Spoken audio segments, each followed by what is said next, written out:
Hey everybody, my name is Wendy Sigala with Sigala Designs and Ernie Sigala. Hey everybody.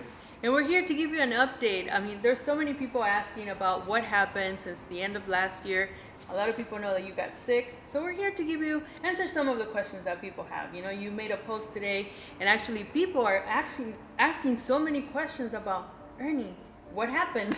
What happened to you last year? Like, So I'm gonna start with the first question that everybody wants to know. And they said, how did it start? Because it really did you take care of yourself? Did we quarantine? What do you think happened that got you that sick? I mean, we did quarantine. You did. Ever since March, I mean, we started, staying home. We didn't work as much. We were off many months.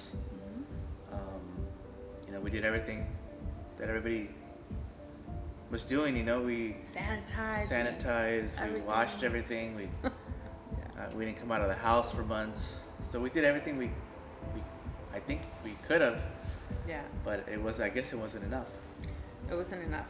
So I will ask you, why did you think we waited so long to go to the hospital? Because you were sick for a couple weeks before we actually thought that it was very serious, that you needed to go to the hospital because if not, something was going to happen. So why did it wait so long? I mean, it was a question of I didn't want to believe, Denial, yeah. It was definitely denial. I didn't want to come to the conclusion of, what if something this bad happened to me? I didn't want to be the one to say, no, I got it, So I made a huge mistake. I waited till the end, and I paid for it, I think we all saw it as, oh, it's not going to happen to us. It's not going to happen to our family. And I never thought that it was going to happen this close to me, to us, to our kids, Yeah. And our family. So we used to tell all of our employees, really take care of yourselves. This is what's going on. And like you said, it happened to us, You got sick. I got sick because of that and our two oldest kids. Yeah. And it was definitely really, really hard, but I think now we're going to get to the point where people want to know more about when you went into the hospital, what happened, because there's a lot of things that I think I still don't know. Yeah.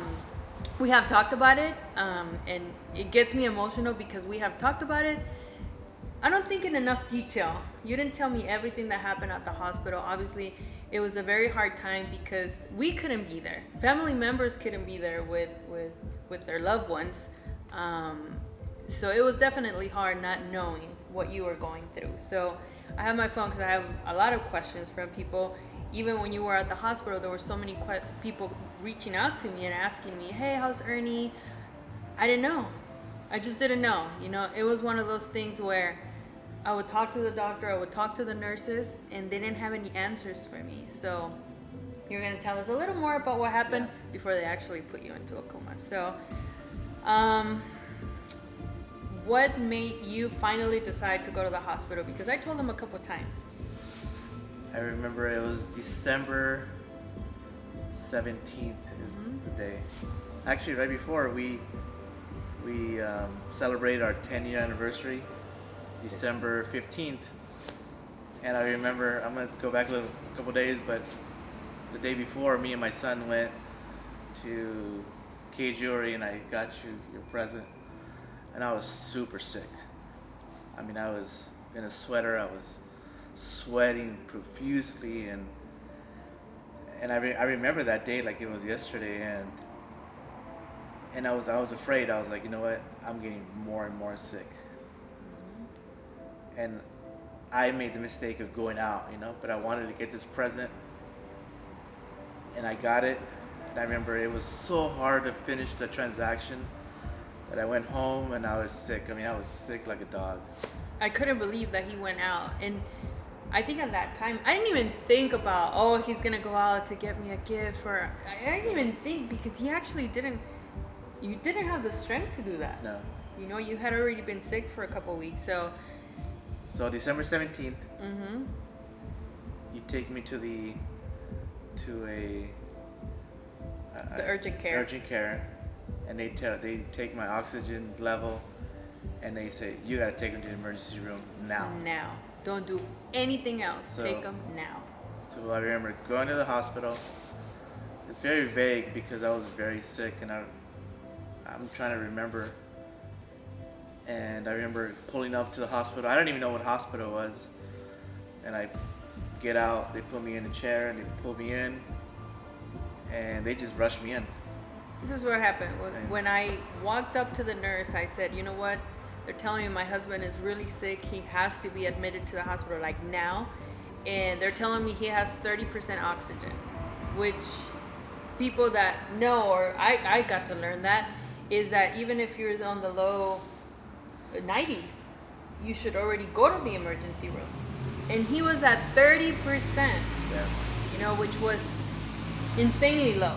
So when I go up to the nurse, she said, don't worry, he's gonna be fine, you know, just bring him and we'll take care of him. Okay, I bring him in, right, in the wheelchair. We go in up to her, and as soon as she puts that little monitor on his finger, she looked at me and she said, do you have his ID? And I was like, it's in the car, I'm gonna go get it. So she said, yeah, he's gonna be admitted now.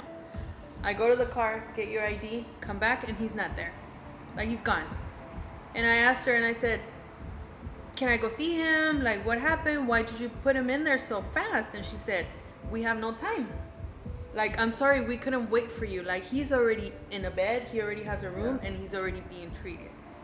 And I was like, oh man, like, you have no idea the feeling that I had, because I didn't even get to say bye. I didn't even get to say, hey, everything's gonna be okay, I'm gonna be here for you, don't worry, everything. I didn't get a chance. Yeah. So after that, I mean, it was just, I remember going in. You know, they started taking off my clothes and, you know, doing all their vitals, and I remember the first thing they did is they put me upside down. You know, I mean, they upside up. You know, and upside down. I'm sorry. You know? And they said, I asked them, well, how long am I going to be here? And they said, you're very sick. You're not going to leave anytime soon. So I kind of like, okay, well, let them do their job and see how this goes. You know, I'm only going to be here a day or two, you know? yeah. But I just didn't know at that time. And then on the other hand, while that was going on, I was talking to the nurses, I was talking to the doctor, and he said, you know what, like, we can't tell you how long he's gonna stay here, but he's gonna be here for a really long time. And that's when it hit me, I think. That's when I knew that something was really wrong, and I just couldn't find the way, I guess, to tell you whenever we talked on the phone, because we only had a couple calls. And I just remember you telling me, you know what, this is way harder than I ever thought. Yeah.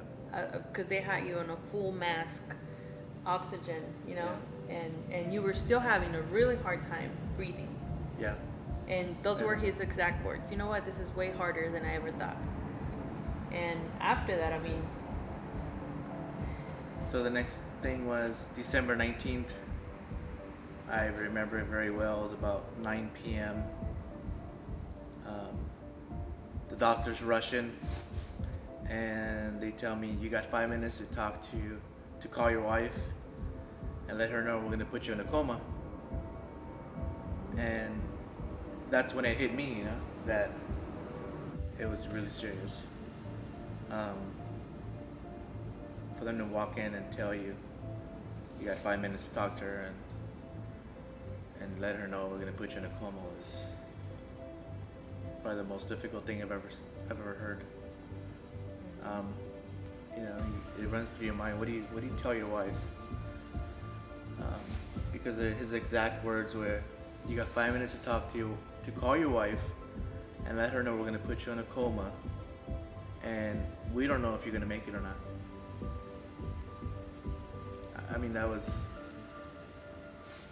a gut wrencher, you know. It's hard to explain how difficult that was, but I had to keep my cool for her and for my kids. But I made the call. I made the call and I said, honey, you know, they're gonna put me in a coma, and I don't know if I'm gonna be able to wake up again. I don't know if I'm gonna be alive. I think we started talking about, you know, selling everything, selling the business. You know, wish you good luck and to do whatever you can, you know, not to worry. Take care of the kids, not worry about, you know, whether or not I'm going to be mad at her if she sells certain cars, or, you know, just sell it all. I said my piece, and it was one of the hardest things I've ever done. I tried not to cry, but it was difficult. It was very, very, very difficult. And then once the doctor said, we gotta go, we gotta let you go, you know, hang up on your wife, we gotta go now, we gotta put you in a coma now. So I remember the last thing that I said, I gotta go, honey, and then my wife says, please don't do this to me, please don't leave me by myself. And honestly, I'll tell you what I did. I let myself go. I said, you know, and I'm religious, and I said, God, if you allow me to come back to my family, you know, this is what I would want from you, and this is what I would, you know, I prayed for this, and I asked, you know, and I did pray before they put me to sleep. I asked the doctors if I could, and I prayed and I asked that for God to forgive me for everything that I've ever done, and I kind of just relaxed, to be honest. All I can remember is all the doctors inside, and I fell asleep, you know. It's pretty much what I remember then. Yeah. And then on the other end, I mean, I can't tell you how I was feeling, you know. It was just, I never thought I was going to hear those words. I remember he told me, you know what, don't say anything to the kids. I was like, how am I not going to say anything to the kids? You know, they're going to ask about you. They're going to want to talk to you on the phone. They're going to ask, how are you doing? How am I not going to say anything to them? You know, like there were so many things going through my mind that I was like, what am I going to do? You know, what am I going to do? So while I knew the doctor told me, you know what, as soon as we're done putting him in a coma, we're going to call you and let you know how everything went. So he called me like around 10:20, and he said, we just did. Everything is fine. Don't worry about it. We're going to try our best for him to come back to you guys and your family and be back with you guys. So, I mean, I just didn't want to hang up the phone, you know. I just wanted to know everything that was going on. I just wanted to know how he was doing. I mean, I can't tell you the time that he was in a coma. You just go through so many questions because you ask the nurses and they didn't have any answers for me. They said, you know what, we're gonna try this medication, we're gonna try this because we don't know for sure what's gonna work. So when they tell you that, I mean, you can just imagine, you know. I'm just like, please give me more information. You know, I was trying, at least I would call 3 times a day just for them to give me an update. I mean, they were nice enough always to give me information every time I called. And I honestly didn't think I was going to be able to make it, you know, to stay strong for our kids. I remember getting out of a room because when he told me, I was in the room by myself, and I just went with the kids and I said, you know what, this is what's going on, and we're just gonna pray for him and everything's gonna be fine, and we're gonna be back together. We'll have him back home soon.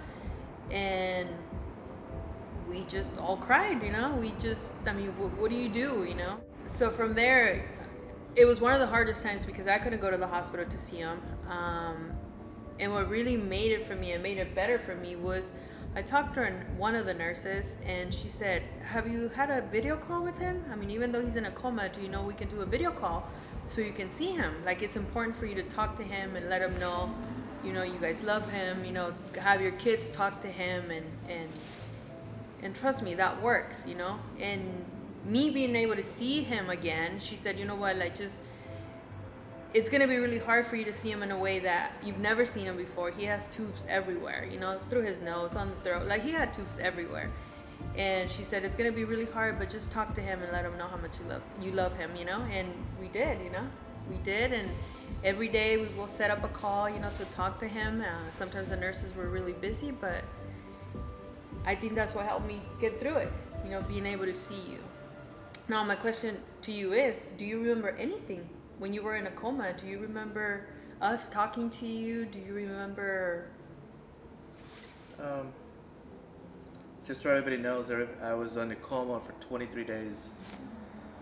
Exactly. Do I remember? I remember some weird dreams. I know a lot of people are not very religious or don't believe in the afterlife and things with God, but I saw some things that were really weird. I mean, I don't want to get into what exactly was it, because it would be a long video, but I do remember on one occasion where we were somewhere in the Middle East for some reason, and I was talking to an angelic figure, and I remember you were pulling me. You were telling me, like, please come home.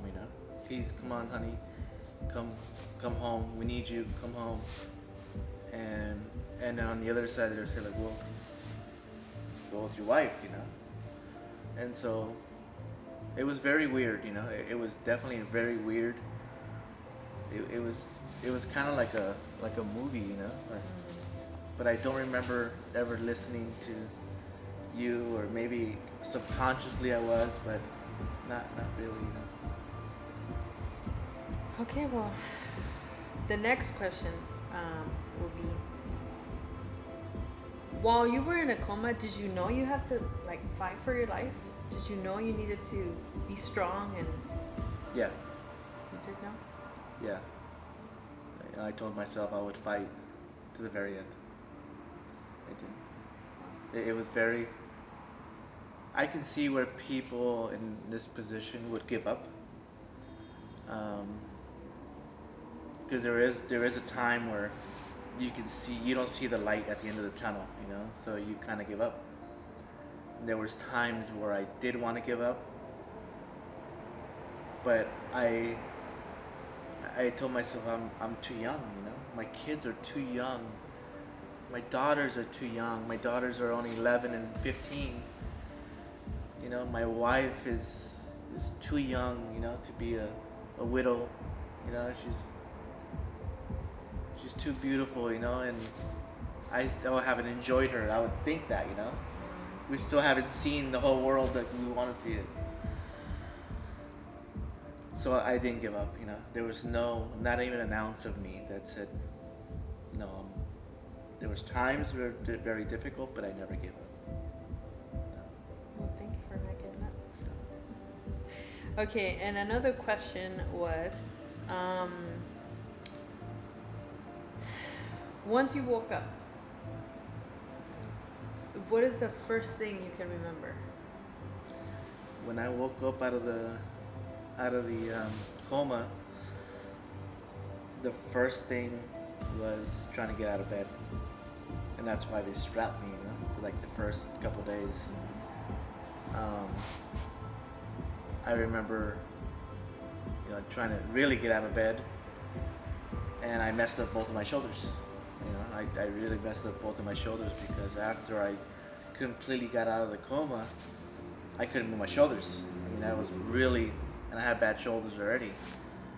I remember something repetitive, where the nurse comes in, and I'm hearing the machines, the beep, beep. It's over and over and over again. And I remember fighting with the nurses, just trying to get out of bed. I was strapped. I remember one instance where they started feeding me through my nose, the feeding tube. Mm-hmm. I clearly remember when they put it in. The lady put it in, and it was going down my throat, and I pulled it off, And she's like, no, she was getting mad at me, yeah. I was like, no, I don't want to do that. I want to eat regular food. He's like, you can't eat regular food, Mm-hmm. You just can't. You've been in a coma for 23 days. You've been awake for like 7 days. You can't, We have to feed you this way. I remember they strapped me again, and They put that, and it was so uncomfortable because it reaches all the way to his stomach. You know? And every time they did that, they will call me and let me know. Yeah. You know what? He was fighting with the nurses. He was Yeah. trying to get out of bed. He was trying to pull the tubes, like Yeah. every time, you know, all day. Yeah. You know, so it was definitely hard, you know, because every time they call you, you don't know what they're gonna tell you, you know. Yeah. When we knew that they were gonna bring him out from the coma, the doctor said, "We're gonna do a video call, and the first thing I want him to see is your face. You know, we want to make sure, because there was a high possibility for you to lose memory." Yeah. So he said, once he wakes up and he sees your face on the phone and you talk to him, because we don't know what to ask him, like we don't know. So you're gonna be the person that we're gonna know. If he recognizes you, that's gonna be amazing. Yeah. And you did, you know. I remember when he was trying to open his eyes. I was on the video, obviously on the phone, and I was talking to him. And when he opened his eyes, and I was like, "Do you know who I am?" And you just smiled, you know. And that's when the doctor said, "He knows who you are. He knows Yeah. who you are." So, okay. So, another question: did you rush your recovery at the hospital? Because I did my research when you were at the hospital, and knowing how sick you were, knowing how many days you were in a coma, people like you in your position don't recover as fast as you did. No. They had told me that he was going to go to a recovery home, and they were talking about at least 8 months after you got out of the hospital. And I remember him asking me one, "How much longer am I going to be here?" And I was like, "I don't know, maybe a month." He's like, "A month?" And I was like, "Oh man, I can't imagine if I tell you 8 months, at least 8 months, you know?" So what was going through your mind as far as while you were recovering? Well, I mean, I was in a hospital for 50 days total. So after I got out of the coma for 23 days, it took about 6 or 7 days until I consciously knew where I was at, what I was doing. And I didn't start my treatment, you know, with like Physical therapy. until I was already there for like 32 days or 33 days or something like that. And I remember the first time I got out of bed. In your mind, you know, I know how to walk, you know, but as soon as they stood me up and there was 2 people, 3 people with me, I was like, why are these people here, you know? I can get up, don't worry about it. It's like, no, I couldn't even take a step. I mean, that's how much I couldn't walk. You know, not only could I not walk, I couldn't talk. You know, I had a hole in my neck. I had a trach, you know, and not only that, I had a feeding tube, you know. I had a feeding tube in my stomach. I had tubes everywhere, wires everywhere. So I looked like a robot, you know.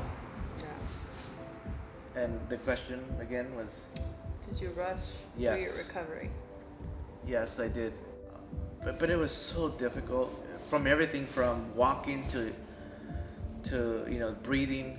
I couldn't eating. I didn't start eating until after about 40 days, you know. You know, it started off with not being able to drink water. You know, that was one of the big things that affected me, was the drinking of the water. You don't even like water. Yeah, but I mean, it was so bad that they couldn't give you water, because Yeah. that was, you can get It can pneumonia. go the wrong yeah. way. I had a Yeah. hole in my neck, so they didn't give me water, and I was begging and begging, please give me water, please give me water, and without being able to talk. So, like, how do you communicate? So I was communicating by writing, by signs, as best as I could. But I had such a hard time. It was almost unbearable, you know. You know, at times I wanted to give up.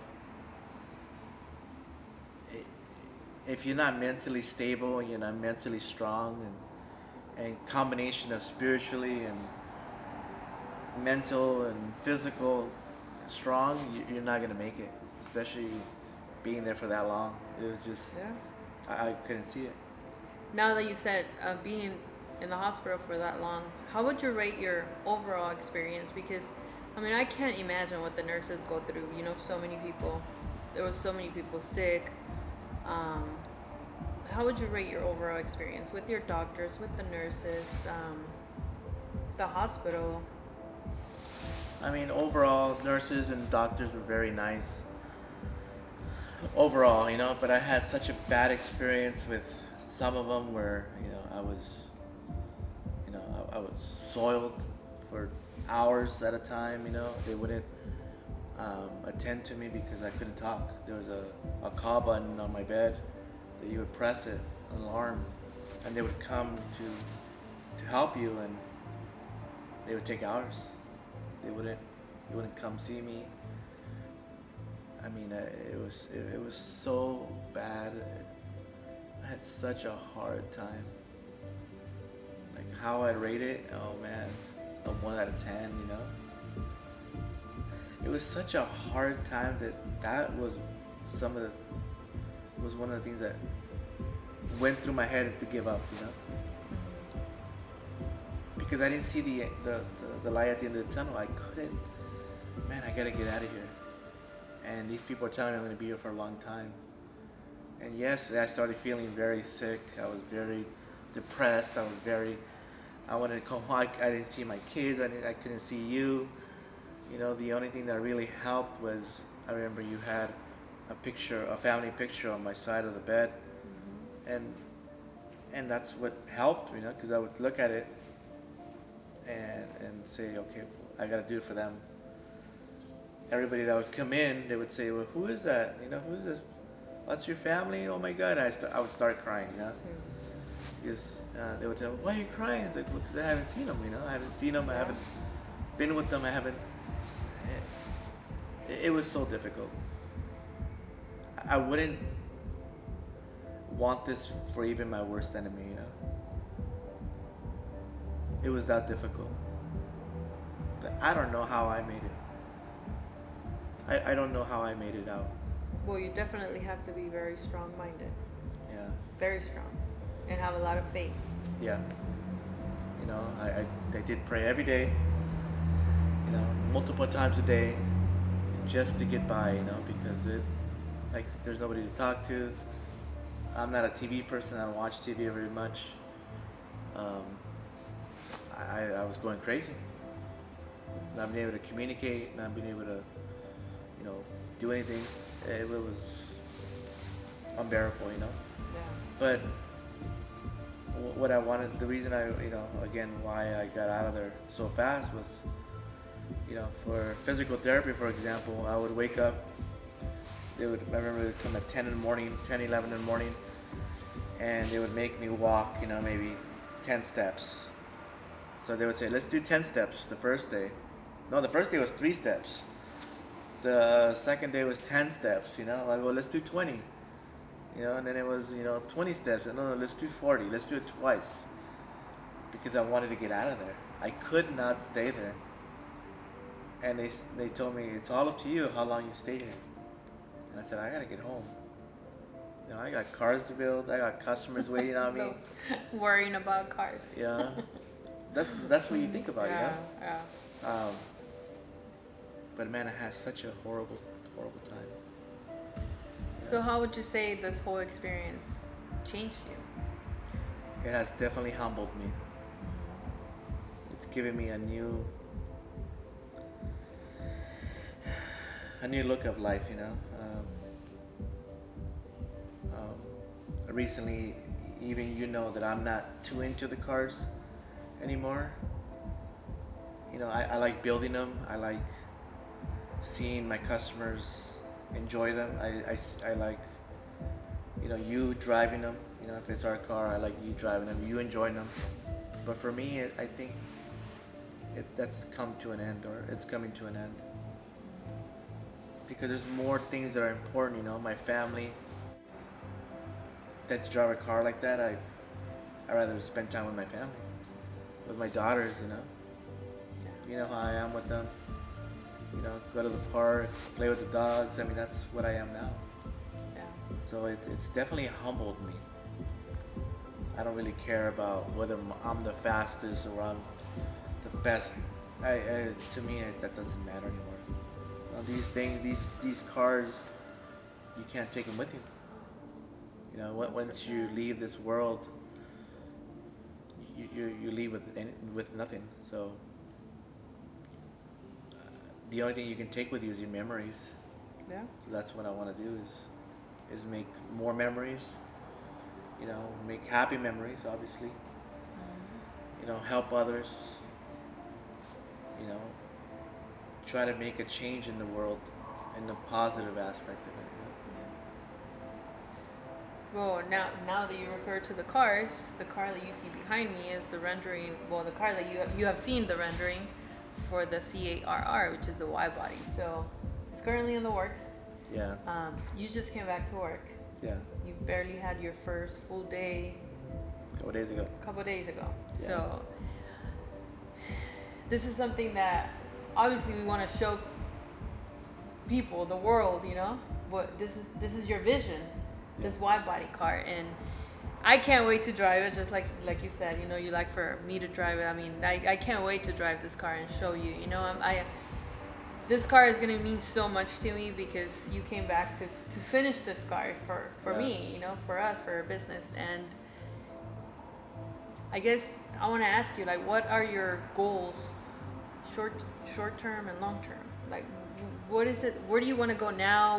Where is the business taking you, us? The cars, the builds, the designs. It's okay. If I could, I would give up this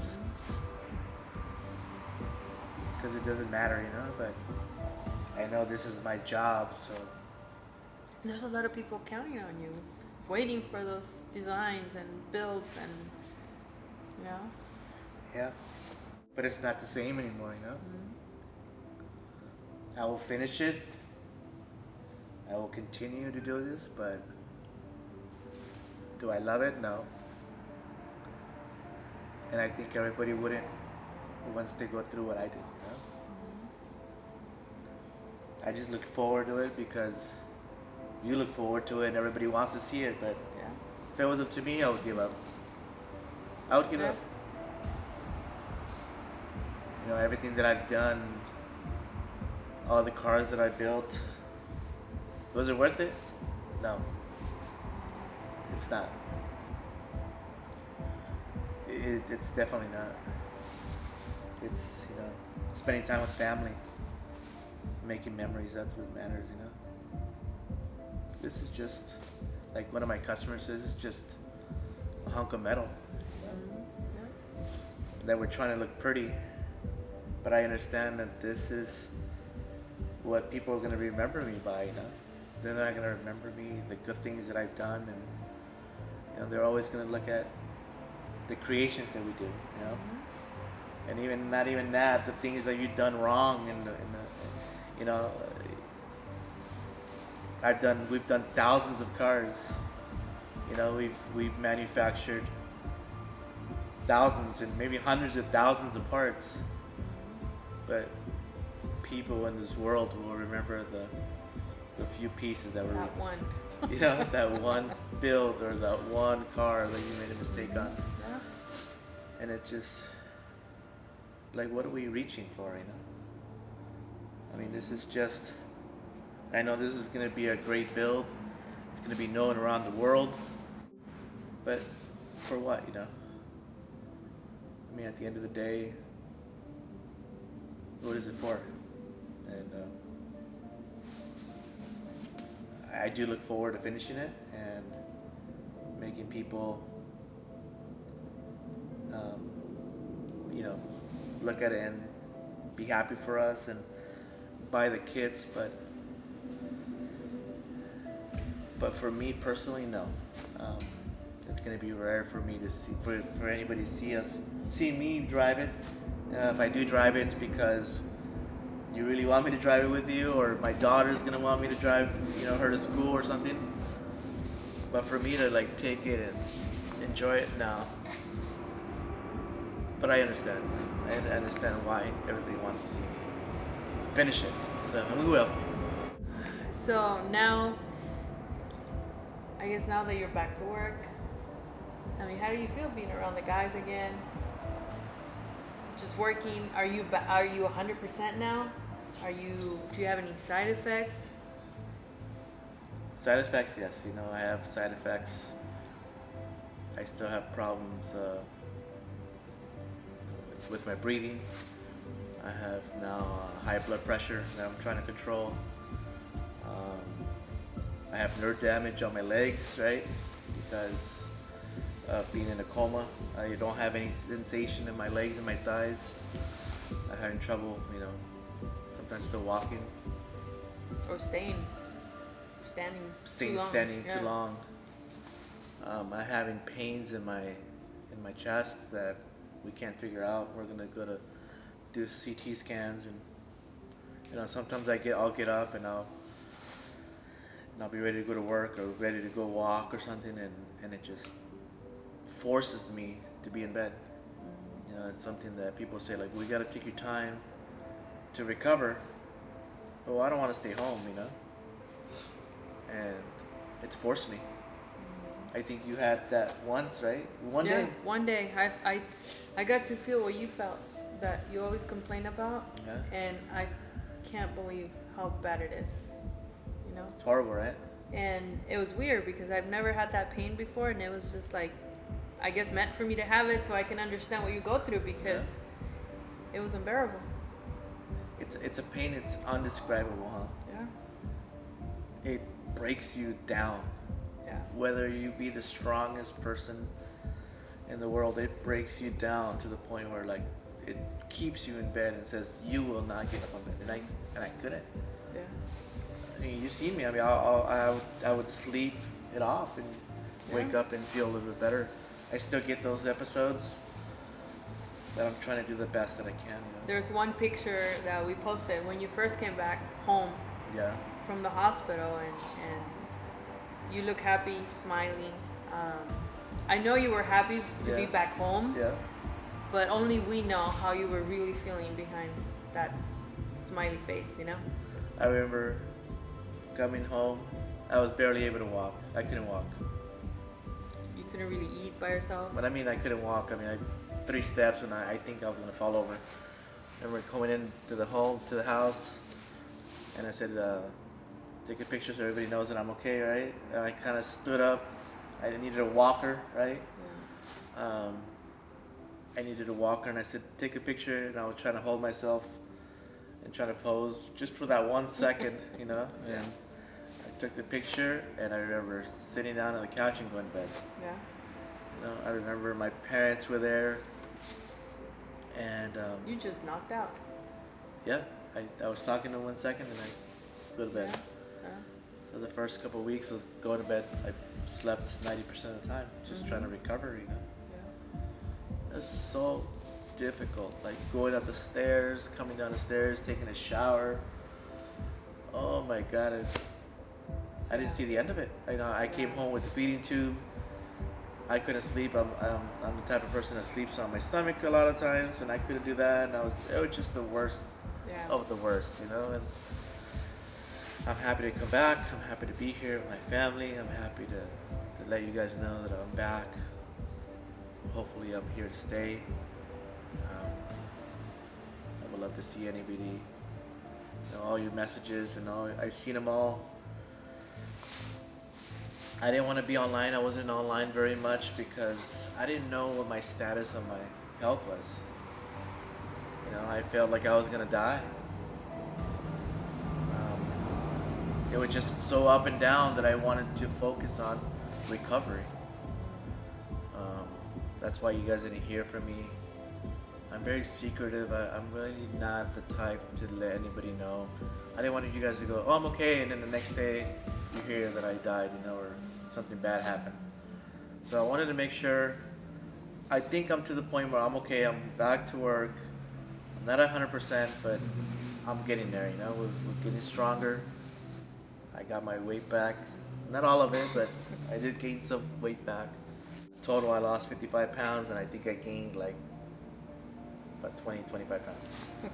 So I'm gonna try to stay healthy. We got a lot of builds. I got this C8 that we're gonna finish up this month. I got one behind the camera that's, customers already sent us his car and they want to get it done. So we're gonna build a lot of cars, and we have a great team here. I'm happy. Um, you know, this is what I know what to do, so this is what I'm gonna continue to do. We got the GT500 wide body that we're coming out. So I got a lot of things to look forward to, but I want to thank everybody that sent messages and really was worried about my health, and I was very close to the point where, my doctor said it was like a 10% chance of living. So How many people came to see? Even when we talked to the doctors over the phone, they said, "Oh my God, we can't wait to meet you." yeah, I think I met between 20 and 30 doctors from around, the county, that they came to see me just to know whether I was alive or not, for real, They're like, "We can't believe you're alive. Just can't believe you're alive." And here's a quick story before we end this. I remember I was supposed to go home on oxygen, right? Yeah. Oxygen tank. And the doctor says, "You're gonna be here another couple weeks." And I said, "No, I really need to get home." I begged my doctor, I begged him for 2 days to please let me go home. Please let me go home. Please let me go home. My daughter needs me. I need to get to her. I need to talk to the judge that, my daughter's in grave danger, and I need to be there for her, or else they're gonna send her to mom's house. So she says, the doctor comes and he says, "If you can be without oxygen with the machine, breathe on your own for 3 days, and we cap your trach, you can go home." Well, I remember they take my trach out. I was still awake, and I remember it was an 8mm or 8 millimeter. They dropped it down to a 6mm. They took it out and they put a new one in. It was the worst feeling ever, next to being, in a coma and all that. And they capped it. And so I was breathing on my own for the first time, without the machines. And they said, "If you can last for 3 days, we'll let you go home the next day." So I did the best that I could. I remember 5 minutes after he left, I was gasping for air. So I had to learn how to breathe on my own. And I couldn't sleep that night. I was sweating. I didn't sleep for a day and a half. I slept not until the second night, actually the third day in the morning, I woke up and I was able to breathe on my own. So I knew I made it. And the doctor walks in and he tells me, "How are you doing?" He popped his head in, and he says, "How are you doing?" And I go, "I'm fine. I can breathe." "So you made it. You're going home." And I think that was one of my happiest days of my life. Next to my kids being born, and on our married, on our day of our marriage. So Wow. it's a story to be told. I'm glad to be here. Well, there you have it. So, to me, it's still very emotional. It just seems that, we just went through this, so it's been really hard. But I want to thank everybody, like on my end as well. There were so many people, customers that were there for me, asking about you. That if anything I needed, they were there for me. And you have no idea how much that means when you're in that position, to know that people are there for you. So I want to say thank you. Anything else you want to add? No, yeah, thank you for it's not just everybody, that was local, that knows us family-wise, but customers and people that I've met around the world from many countries, that I've got to know over the years. Thank you for your prayers. When I say how many people, it was well over 1,000 that have sent me messages, and I thank you. It means a lot to me that, you know, I ask myself, were prayers answered? Yes. Oh, for sure. Yes, when the world collectively comes together and really prays for somebody like me, and I think we were heard, you know, because to give a 10% chance of living and to give me a second chance, it's unexplainable, you know. But I'm happy, I'm humbled, and I thank you guys all, and I can't wait to see all of you guys. I've seen some of you, very few, and I'm so happy. You know, I'm blessed to be here. Thank you again, and we'll see you guys soon. Wait till this build. We're working day and night to finish it, just to show you guys, and I won't disappoint. I promise. Well, thank you. Glad to have you back, and we'll see you on the next one.